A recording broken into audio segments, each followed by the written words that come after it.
Good afternoon, wherever you are. I'm delighted to be here, albeit virtually, to talk about getting your COVID recovery right by using brands as a platform to drive growth. So my email and phone number are below. If you have any questions after the session, please don't hesitate to contact me. So yeah, we work with a variety of brands across Europe, the Middle East and Southeast Asia, but we specialize in helping services brands drive growth and retain relevance through brand experiences.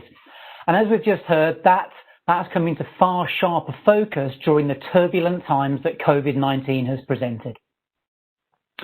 So what do I want to achieve today? I've set myself a few objectives. I'd like to help you sell the business case for brand with greater confidence and conviction into the C-suite. I spend most of my life helping CMOs convince CFOs and CEOs to spend more money on brand. So I want to try and provide some data points and insights that will help you do this too. I want you to be able to lead brand-driven growth during COVID-19 in a streamlined, structured and scalable way. At the moment, efficiency and effectiveness are the bywords that we're hearing from clients. So I want to provide some practical advice that will help you deliver experiences in that way through brand-driven growth. I also want to help you think about how you can use your brand as a platform to drive growth. We're seeing this play out very well with a number of clients, and I'll illustrate this point via some case studies. I also want to help you think about how you can reduce your exposure to capital expenditure risk through partnerships. You don't have to try to do everything to drive growth, and we're seeing a growing number of brands grow through effective partnerships where the brand is the cornerstone of that partnership success. And last but by no means least, I want you to accelerate growth during COVID-19 through on-brand roadmaps. Time and time again, we see a lot of organizations panic by launching a haphazard array of products and experiences in the marketplace, whereas really what you need to do is use your brand as the filter for product and experience roadmaps so you have a cohesive brand-driven growth strategy in place. So let's dive into it. So when we think about the context of COVID-19, if I was with you this time last year, it would be unimaginable the world is the way it is. You know, the world has been turned upside down and shaken around like crazy. So it's completely changed in a number of ways the context that marketers are driving growth. And this has been consolidated by a brand growth dilemma that I see day in, day out.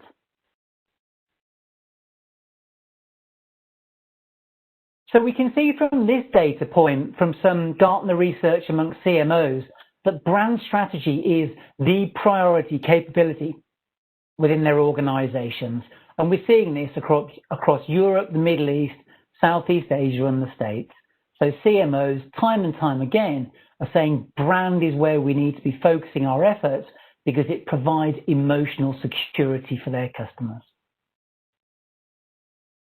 But regrettably, the C-suite have a limited understanding of brand. Now, that's not meant to be a rude or a disparaging comment.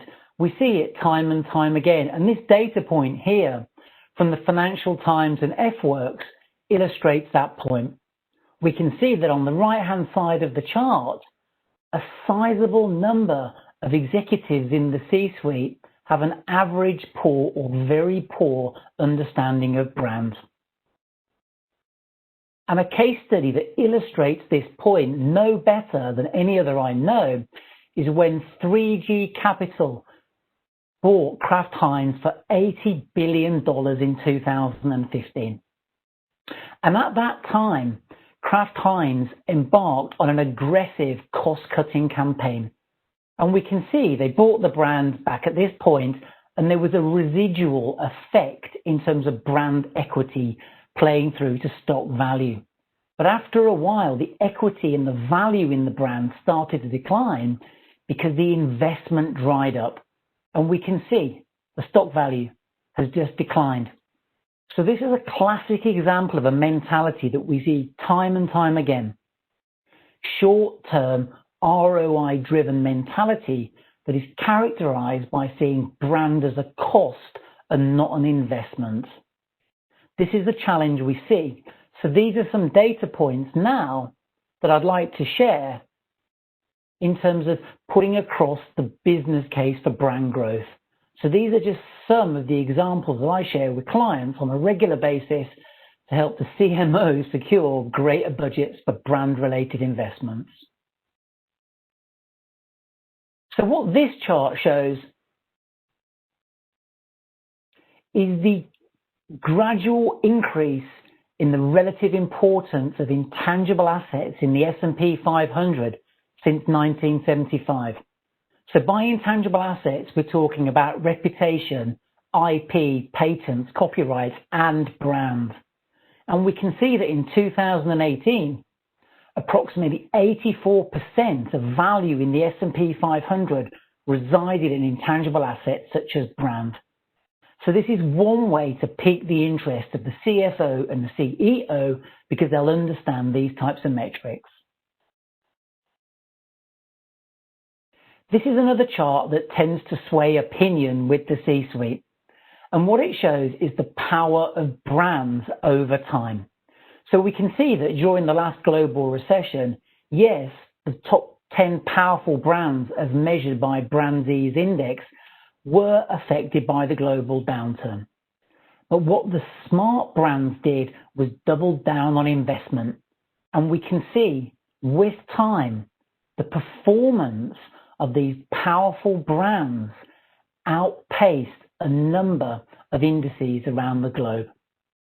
So this is another data point that I would advise that you share with the CFO and CEO to show that brand investment delivers long-term financial gains.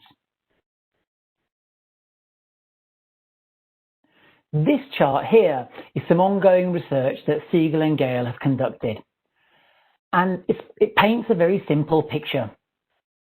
Simplicity drives brand growth. Time and time again, we see that clients are trying to overcomplicate matters.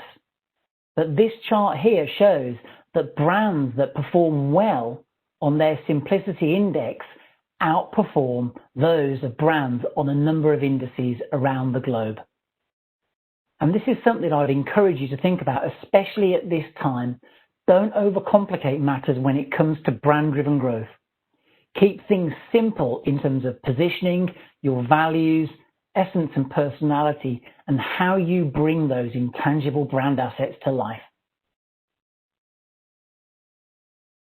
So simplicity, brands in India. And these were the results from Siegel and Gale's study in India. And Google, Amazon, Maruti Suzuki, Nokia, you can see the top 10 here. But what all these brands share is the simplicity of association. The human brain is a lazy muscle that gets tired quickly. We don't like to think too hard. This is why we have heuristics, to shortcut decisions that we make. And this is what these brands understand and execute on with absolute aplomb. Keep things simple and that drives brand performance. So they're just some data points that hopefully will help you sway opinion when it comes to getting the CFO and CEO to invest in brand-driven growth. Now I'd like to share a practical tool that we use extensively with clients around the globe to help them structure a scalable approach to brand-driven growth. This practical management tool is called the Brand-Driven Growth Blueprint. The first stage entails understanding the corporate objectives and aligning your brand-driven growth objectives with corporate objectives. The reason being the C-suite will be very interested in anything that can help them deliver against those corporate objectives. If your brand objectives aren't aligned with corporate objectives, your brand-driven growth endeavors will be doomed from day one. Next, you need to consider 3 areas. First, think about the target customer or stakeholders. Who are they? Profile them, psychographics. Think about the jobs they want to get done, the solutions they're looking for in their life, emotions that drive their choice, so that you can visualize them as a human. And that provides a platform for building a relevant brand, which is the central tenet. So here I'd encourage you to consider 4 intangible assets that are the cornerstones of brand-driven growth: your values, your essence, your personality, and positioning. And what you need to do at this stage is make sure that your brand is relevant and resonates with the target customer. So for example, if your brand values are about being caring, loving, sincere, and gentle, that will only appeal to customers who hold those values. Next, you need to consider the product and experiences that you want to take to market in order to drive growth. But these need to dovetail with your brand. Otherwise, you'll run the risk of launching products and experiences that off-brand, feel disjointed, and so will come across as confused in the marketplace.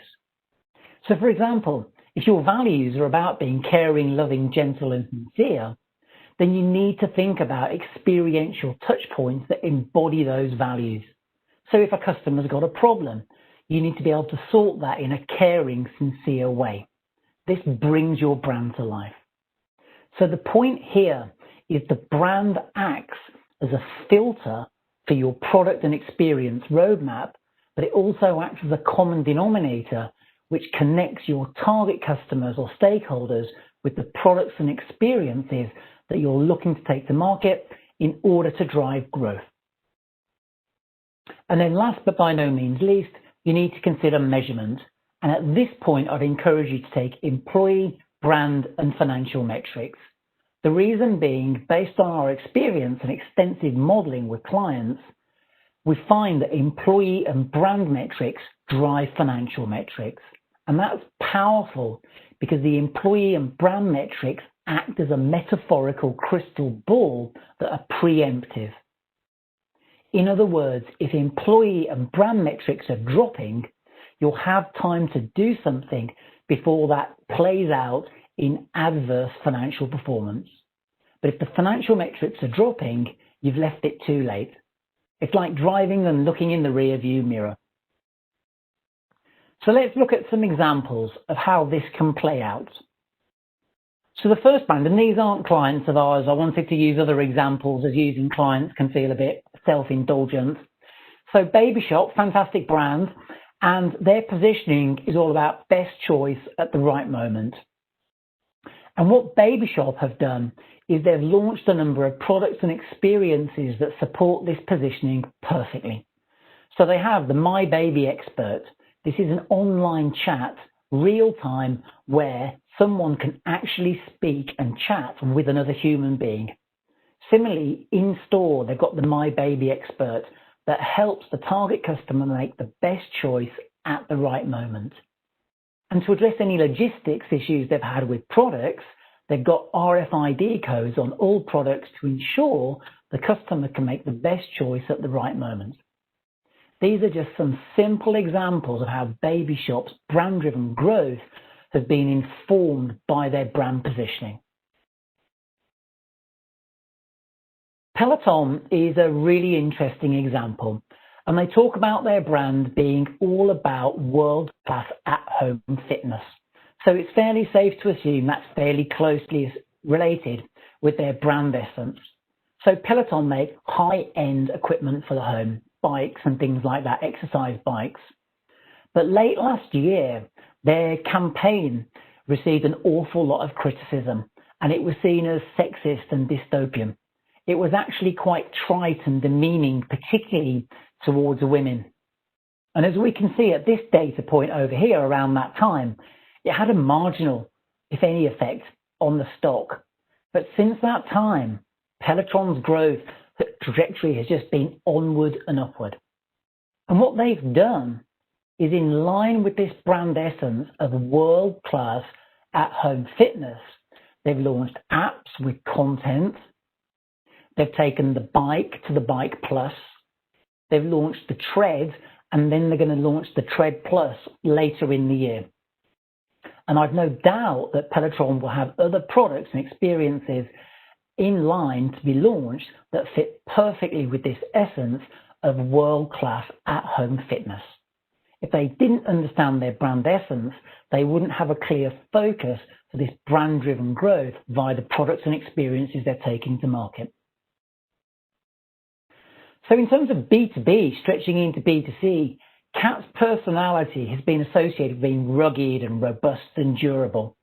So they have heavy dumper trucks and earth-moving equipment, power generators, and then they started licensing their brand into clothing and more recently mobile phones and watches, for example.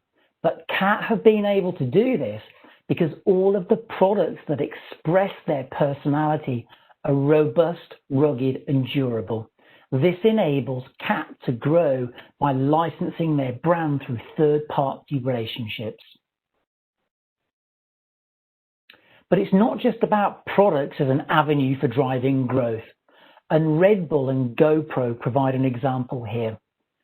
So it's fairly clear that both of the brands are about adrenaline-fueled experiences. In other words, that's a proxy for their brand essence. So Red Bull has conducted stratospheric PR stunts where people are jumping out of things close to the stratosphere. They've got content partnerships with Red Bull Media. But they're also now having exclusive partnerships in F1. But the point is that both brands are all about adrenaline-fueled experiences. So it's a great fit without cannibalizing each other's growth. If they hadn't clearly understood and articulated their brand essence, they wouldn't be able to form these types of partnerships. And as you can see here from the founder and CEO of GoPro, GoPro and Red Bull as a match are as good as it gets. So the brand fits because GoPro can capture these adrenaline-fueled experiences that Red Bull is becoming an expert at delivering. Another brand that started to leverage partnerships is Procter & Gamble.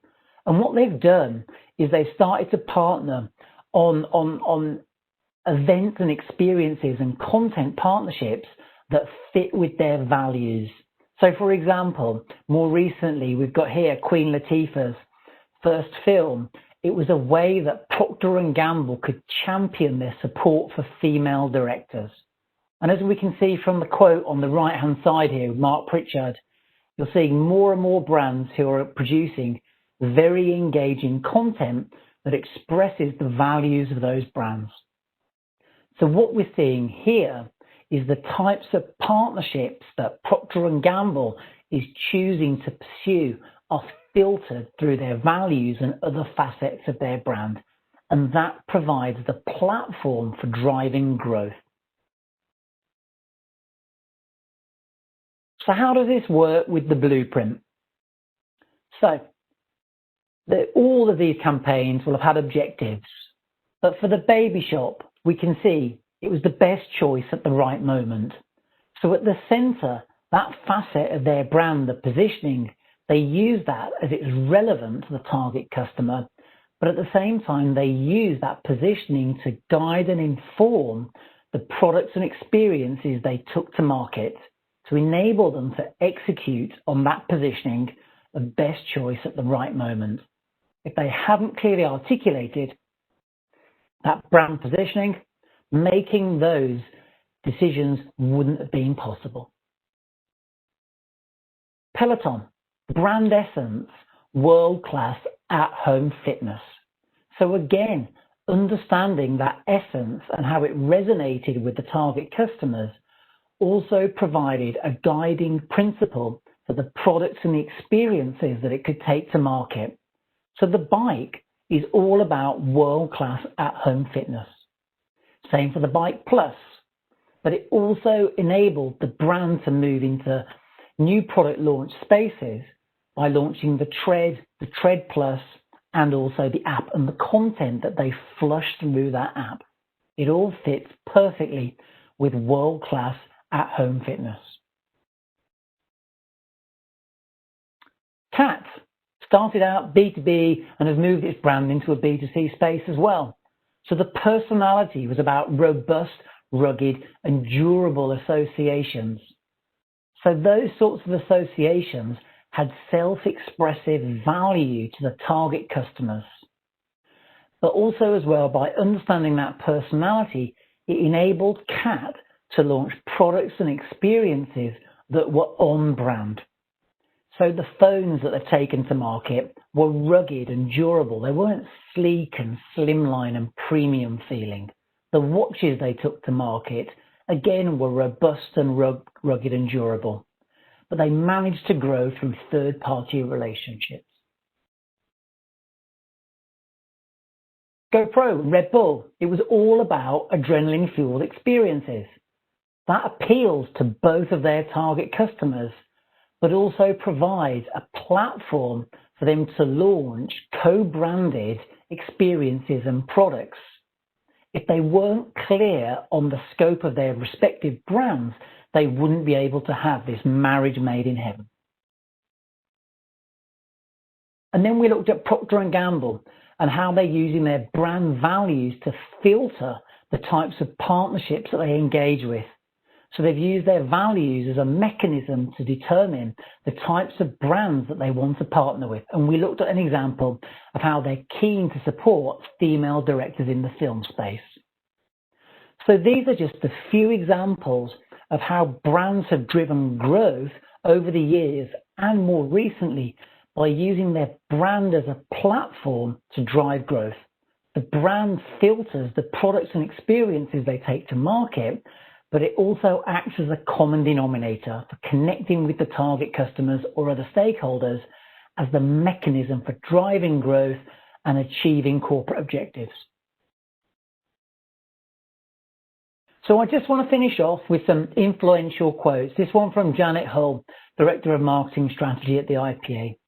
From our analysis of the IPA data bank, which contains quantitative data from 15,000 advertising and marketing effectiveness case studies spanning almost 40 years, we know that brand building lies at the heart of sustainable, profitable growth for business. So if you get the chance, I would encourage you to look at the IPA database. There's a treasure trove of case studies, data-driven case studies that show how brands drive growth. And here from Lesbian A and Peter Field. Brand building dominates long-term growth and involves the creation of memory structures that prime consumers to want to choose the brand. In other words, salience. This priming effect also improves pricing power and so over time has a strong impact on profitability. Again, if you haven't, I'd really encourage you to look at the influential work of Lesbian A and Peter Field. So I set myself a couple of objectives and I just want to revisit them. So hopefully now you feel a bit more confident for selling the business case into brand. We looked at a number of data points there from the S&P 500, simplicity, and also the perils of being ROI driven, with Kraft Heinz being a case study for that point. Hopefully now you can think about how to lead brand growth in a streamlined, structured, and scalable way. And that's by using the brand-driven growth blueprint. This is a practical management tool that will help you get brand-driven growth right. So now hopefully you can see how to leverage your brand as a platform to drive growth. The brand acts as a filter for driving product and experiential roadmaps. I'd also like to think that you can see how you can minimize your exposure to CapEx risk by growing through partnerships. And this is what the likes of Red Bull and Procter & Gamble have been doing. But you'll also be able to accelerate growth during COVID-19 through on-brand roadmaps. So if you're clear about your brand, then you'll be able to work with third parties or white label product or experiential providers and launch products under your brand or co-branded. That's far quicker than taking all of the time to do the R&D yourself. So if you're interested in learning more about the brand-driven growth blueprint and how that can be used as a practical management tool, I've written a post on LinkedIn, an article, to support this. The link is above there and you'll see it. Please have a look. And if you have any questions, don't hesitate to reach out and ask me. And that's it. Keep in touch. There's my email and phone number. I'll be very happy to hear from you if you have any questions. And I think we've got time for some questions now. And the best question, I will send you a soft copy of my book. So thank you for your time, and over to the Q&A.